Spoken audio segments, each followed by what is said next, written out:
Good morning to all of you. Today we are discussing about the efficiency of dual cycle.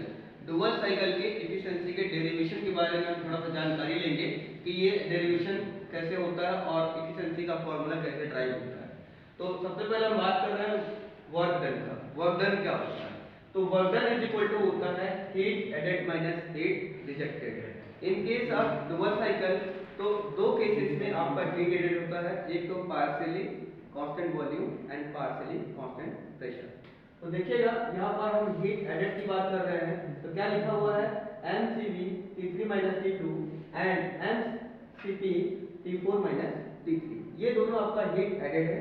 And आपका heat rejected क्या होता है mCv T5 minus T1।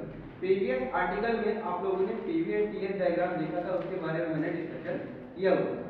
अब आइए work done क्या होता है। वर्क डन का फॉर्मूला होता है heat added minus heat rejected. तो यहाँ पर हम हीट एडेड का वैल्यू और यहाँ पर हम हीट रिजेक्टेड का वैल्यू पुट करेंगे। देन हमारा जो टारगेट है क्या है, एफिशिएंसी ड्राइव करना। तो एफिशिएंसी क्या होता है work done upon heat added.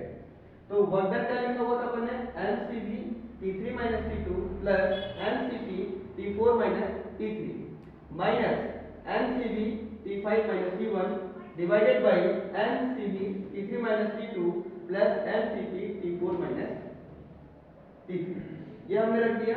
अब ये देख रहे हैं कि ये और ये सेम चीज है, क्या करेंगे इसको आउट कर देंगे, कट कर देंगे। तो हमारे पास क्या बचेगा 1। यहाँ पर क्या बचेगा 1। और इसमें से हम देख रहे हैं m कॉमन है, सभी में से m भी बाहर हो जाएगा। इसमें Cv और ये भी Cv या Cv बाहर हो जाएगा, लेकिन हमारे पास टर्म क्या है Cv एंड Cp, तो ये बाहर नहीं होगा। एक रिलेशन होता है Cp upon Cv equal to gamma, लेकिन यहाँ पर क्या है आपका उल्टा है। तो जब उल्टा है तो क्या हो जाएगा यहाँ पर 1 अपॉन गामा। क्या हो जाएगा 1 अपॉन गामा। इस इक्वेशन को जब हम सिंप्लीफाई करेंगे तो हमारे पास क्या बचेगा efficiency of dual 1 minus T5 minus T1 divided by T3 minus T2 plus gamma T4 minus T3। अब ये गामा कहाँ से आया, हमारे पास एक रिलेशन है, मैंने आपको प्रीवियस में ही बताया था कि Cp upon Cv equal to क्या होता है गामा होता है। लेकिन यहाँ पर क्या चीज है उल्टा है, Cv ऊपर है और Cp क्या है नीचे है, इसलिए हमने क्या लिखा हुआ है यहाँ पर गामा लिखा हुआ है। अब क्या करेंगे, अब हम सभी को T1 के फॉर्म में लाएंगे। तो T1 के फॉर्म में लाने के लिए हमको क्या करना पड़ेगा, पीवी एंड टीएस डायग्राम का हेल्प लेना पड़ेगा और अलग अलग प्रोसेस के बारे में बात की जाएगी। तो जैसे हम बात कर रहे हैं प्रोसेस 1 से 2, तो 1 से 2 में क्या हो रहा है एडियाबेटिक कंप्रेशन प्रोसेस हो रहा है। उसका रिलेशन क्या होता है T2 upon T1 is equal to V1 upon V2 की power gamma minus 1, where V1 upon V2 क्या होता है R क्या होता है कंप्रेशन रेशियो। उसका हम वैल्यू पुट करेंगे तो T2 upon T1 is equal to R की पावर गामा माइनस 1।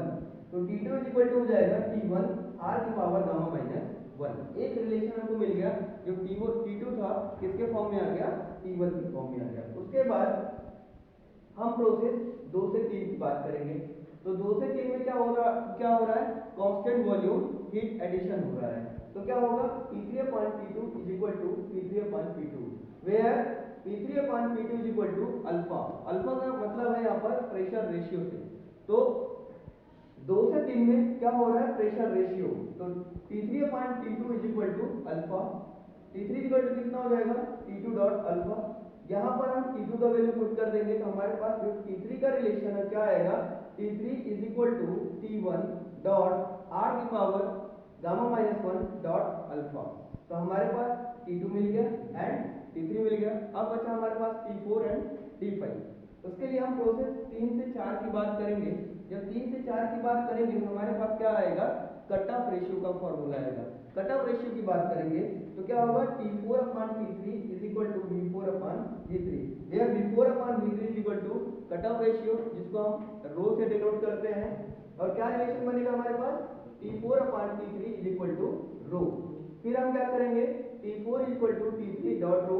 T3 का वैल्यू हम यहाँ से पुट करेंगे इस पे और सिंप्लीफाई करेंगे तो हमारे पास जो रिलेशन बनेगा क्या बनेगा T4 is equal to T1 R की power gamma minus 1 alpha dot rho. अब अपने को T4 मिल गया, हमारा जो फाइनली बचा है क्या T5। तो T5 के लिए हम प्रोसेस बात करेंगे 4 से 5। 4 से 5 में क्या हो रहा है एडियाबेटिक एक्सपांशन प्रोसेस हो रहा है। एडियाबेटिक एक्सपांशन के लिए जो रिलेशन हम बना रहे हैं वो क्या बना रहे हैं T4 upon upon T5 is equal to V4 upon V5 upon V4 की power gamma minus 1। We know that V5 is equal to V1, क्यों? क्योंकि हीट का जो रिजेक्शन है कांस्टेंट वॉल्यूम प्रोसेस पे हो रहा है, तो आपका जो V1 है और V5 है वो क्या है, एक ही लाइन पे है, तो अपन कह सकते हैं क्या कि V5 किसके बराबर है, V1 के बराबर है। तो यहाँ पर रिलेशन क्या आएगा, T4 upon T5 is equal to V1 upon V4 की पावर गामा माइनस 1। इसको हम सिंप्लीफाई करना चाहेंगे क्योंकि इससे कुछ रिलेशन मिल नहीं रहा, अपने को रिलेशन चाहिए, तो क्या करना पड़ेगा, V1 upon V3 into V3 upon V4 की पावर गामा माइनस 1। यहाँ हम देख रहे हैं अभी भी हमने रिलेशन बनाया था कि V4 upon V3 equal to क्या होता है, रो, लेकिन यहाँ पर क्या है, उल्टा है, तो यहाँ पर 1 upon रो हो जाएगा, और जो V3 है वो किसके बराबर है, V2 के बराबर है। तो अल्टीमेटली हम इसको जब अपन सिंप्लीफाई करेंगे तो हमारे पास क्या बचेगा, R अपॉन रो की पावर गामा माइनस 1। इसको हम कहाँ पुट कर देंगे, हमारे पास कोई रिलेशन है यहाँ पर, तो T4 upon T5 equal to क्या आ जाएगा हमारे पास, R अपॉन रो की पावर गामा माइनस 1। अपने को T5 चाहिए, तो T5 इक्वल टू कितना जाएगा, T4 divided by R upon rho की पावर गामा माइनस 1। यहाँ पर क्या करेंगे, T4 का वैल्यू पुट करेंगे और सिंप्लीफाई करेंगे, तो देन हमारे पास क्या बचेगा, T5 is equal to T1 alpha rho की पावर गामा। अल्टीमेटली हमको किसका वैल्यू मिल गया, T2 का वैल्यू मिल गया, T3 का वैल्यू मिल गया, T4 का वैल्यू मिल गया है, T5 का। इन सारे वैल्यूज को हम इक्वेशन 1 में पुट करेंगे और सिंप्लीफाई करेंगे। इसको सिंप्लीफाई करने का मतलब है जो कॉमन निकलेगा उसको कॉमन निकाल के बाहर कर देंगे, जो कट रहा है उसको काट के भी बाहर कर देंगे, जो बच रहा है उसको क्या करेंगे, बचा देंगे। तो अल्टीमेटली हमारे पास जो रिलेशन बनेगा एफिशिएंसी ऑफ डुअल साइकिल का वो आएगा 1 माइनस 1 अपॉन आर की पावर गामा माइनस 1 ब्रैकेट में रो की power gamma alpha minus 1 divided by alpha minus 1 plus gamma alpha rho minus 1। तो डुअल साइकिल के केस में क्या होता है कि तीन पैरामीटर है हमारे पास, एक है आपका आर, एक है आपका अल्फा, एक है आपका रो। तीन पैरामीटर है, अल्फा, रो एंड आपका गामा, और क्या है आपके पास आर, तीन चीजें हैं।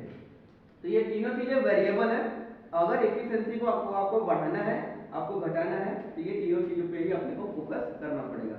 एक बार फिर से रिपीट कर रहा हूँ, जो डुअल साइकिल होता है उसमें हीट का जो एडिशन होता है partially constant volume and partially constant pressure, और जो हीट का रिजेक्शन होता है वो होता है कांस्टेंट वॉल्यूम प्रोसेस का। Thank you.